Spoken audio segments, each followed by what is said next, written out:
మరణాత ప్రేమన పిల్లారా, మరి యొక్క అధ్యాయంలోనికి ఆది కాండము 9వ అధ్యాయంలోని ప్రవేశించిన వారమైన మరి దేవదేవుడిచ్చినటువంటి కృపను బట్టి మరి దిన ధ్యానాంశముగా 9వ అధ్యాయాన్ని మనము ధ్యానం చేసుకుందాం.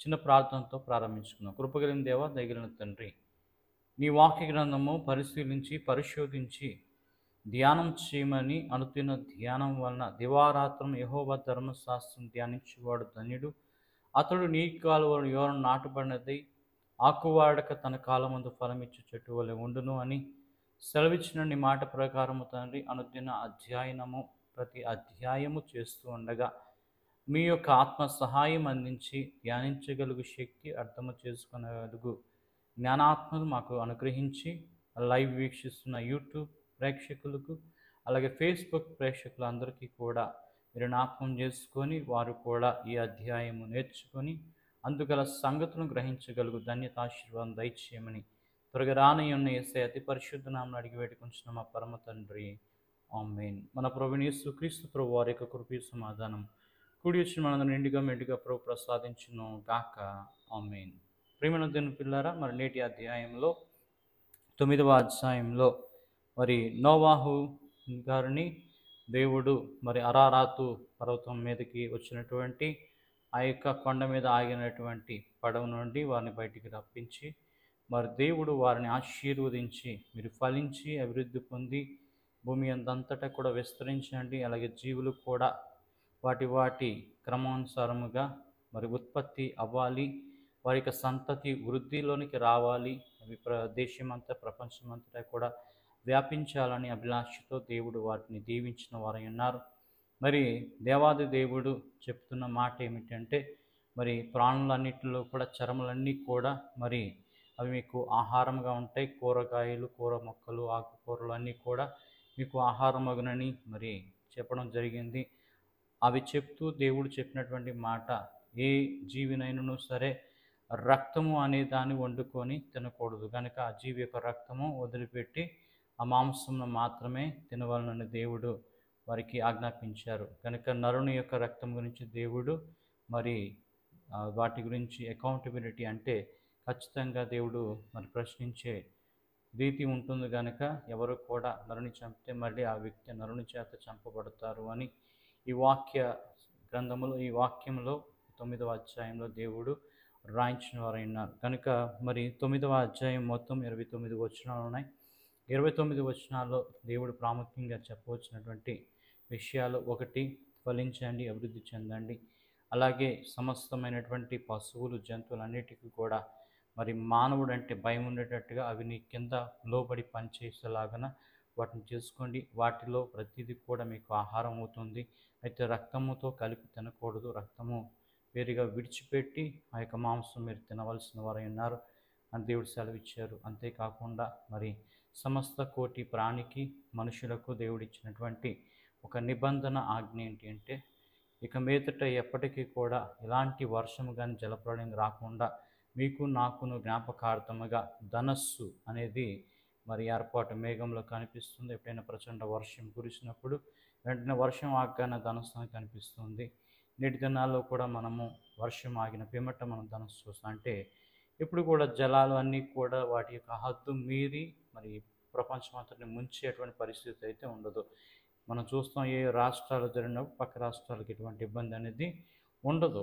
కనుక ఒక జిల్లాలో అయితే వేరొక జిల్లాలో ఇబ్బంది ఉండదు. అలాగా ఒక్కొక్క ప్రాంతానికి మాత్రమే జల ప్రళయం టైపులో, వరదల టైపులో వస్తుంటాయి, కానీ అన్ని ప్రాంతాలకి అది ఇటువంటి రీతిగా ఎఫెక్ట్ చూపించకుండా దేవుడు తన యొక్క నిబంధన ఆజ్ఞను మరి మనకు తెలియపరుస్తూ ఉన్నాడు. అంతేకాకుండా మరి దేవదేవుడు మరి నోవాహుకు దేవుడి ఆ వ్యవసాయం చేస్తూ ఆయన ఆరంభించిన సమయంలో ఒక ద్రాక్ష తోట వేసి నోవాహు గారు మరి ఆ ద్రాక్ష రసము త్రాగి మత్తుడై ఉండి వివస్త్రుడై మరి పడుకొని ఉండగా మరి కనాను తండ్రి అయినటువంటి హాము మరి ఏం చేశారంటే అది చూసి మరి అతను వెళ్ళి మరి ఇద్దరు సహోదరులకు తెలియపరిస్తే ఇద్దరు సహోదరులు వాళ్ళు వెనుకత అంటే ఒక వస్త్రము తీసుకొని ఆ తండ్రిని చూడకుండా, దిశమలను చూడకుండా ఆ యొక్క వస్త్రం తీసుకెళ్ళి ఆ దిశమల మీద వేసి అతనికి మరి సంరక్షించిన వారై ఉన్నారు.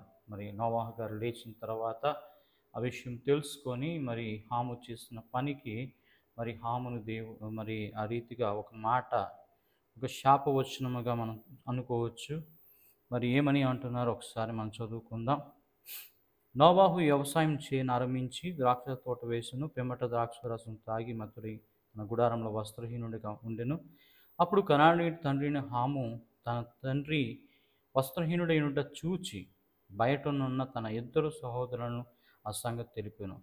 అప్పుడు షేమును యాపేతును వస్త్రం ఒకటి తీసుకొని తమ ఇద్దరి భుజముల మీద వేసుకొని వెనుకకు నడిచి వెళ్ళి తమ తండ్రి దిశములను కప్పిరి. వారి ముఖములు వెనుక తట్టు ఉండట వలన తమ తండ్రి దిశములను చూడలేదు. అప్పుడు నోవాహు మత్తు నుండి మేలుకొని తన చిన్న కుమారుడు చేసిన దాన్ని తెలుసుకొని కనాను శపింపబడిన వాడై తన కుమారులకు సహోదరులకు దాసుడగును. సహోదరులకు ఏమవుతాడండి? దాసానుదారుడు. ఎందుకంటే మంచి పని అనేది చేయలేదు.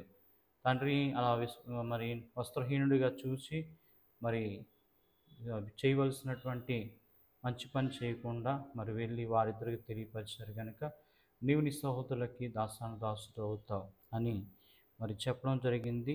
మరియు అతడు దేవుడిని యెహోవా స్తుతింపబడును గాక, కనాను అతనికి దాసుడగును. కనాను అంటే హాముకి పుట్టిన సంతానమే కనాను. వారేమవుతారు?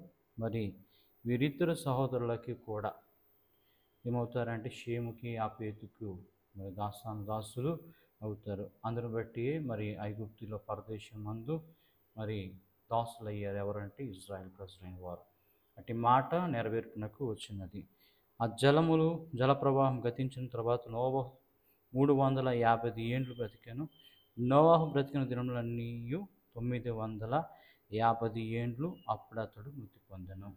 కనుక ప్రియమైన దేవుని పిల్లారా, ఇది అధ్యాయంలో మనం తెలుసుకుంది. కనుక దేవుడు మనిషిని ఒకటి ఫలించి అభివృద్ధి పొందమన్నారు. మరి భయముతో కూడినటువంటి రీతిగా మరి జంతువులను పెంచమన్నారు. జంతువులని ఆహారంగా మీకు ఉంటాయన్నారు. మీ స్వరూపం మందు కలుగు చేయ మనిషిని మీరు చంపకూడదు. చంపినందుకు అపరాధం మళ్ళీ అదే మనుషుల చేత మీరు చంపబడతారు అని దేవుడు తెలియపరచడం జరుగుతుంది. అంతేకాకుండా జీవ జంతువులన్నిటికీ మనుషులకు దేవుడు చేసినటువంటి నిత్య నిబంధన ధనస్సు. మేఘములో ధనస్సు కనిపించగానే దేవుడు జ్ఞాపకం చేసుకుని జలప్రళయాన్ని ఎన్నటికీ కూడా రాకుండా చేస్తాను అన్న దాన్ని జ్ఞాపకం చేసుకుంటారు. బట్టి మరి ఆ నోవాహు వేసినటువంటి ద్రాక్ష తోట ద్వారా తాగిన మత్తులో ఆయన మరి వస్త్రహీనుడిగా ఉన్నప్పుడు హాము చూసి మరి తన యొక్క షేము యాపేతును వారికి తెలియపరచును కానీ తాను చేయవలసిన బాధ్యతను నిర్వర్తించినందున అతడు వారి ఇతర సహోదరులకు వారి సంతతి అంతటికి ఈ సంతతి అనేది దాసులు అవుతారన్నారు. కనుక తండ్రులైన వారు తమ పిల్లలను ఎప్పుడు కూడా మీ నోటి మాటతో శాపవచనం పలకవద్దు అనడానికి ఇది ఒక నిదర్శనం. కనుక మీ బిడ్డలను ఎప్పుడు దీవించండి. తల్లిదండ్రులైన వారులారా మీ బిడ్డలను దీవించండి. మీ బిడ్డలను శపించవద్దు, మీ బిడ్డలను తిట్టవద్దు, మీ బిడ్డల మీద కోపగించుకొని ఏమీ అనవద్దు. అది స్థిరపరచబడుతుంది. తర్వాత మీ సంతతి వారు మిమ్మల్ని బట్టి మీ మాటను బట్టి వారు ఫలము పొంది బాధ నొందెదరు. కనుక అటు మాట పలకకున్నట్లు మంచిగా జీవించినట్లు దేవుడు అందరూ దీవించి ఆశీర్వదించును గాక. అందరికీ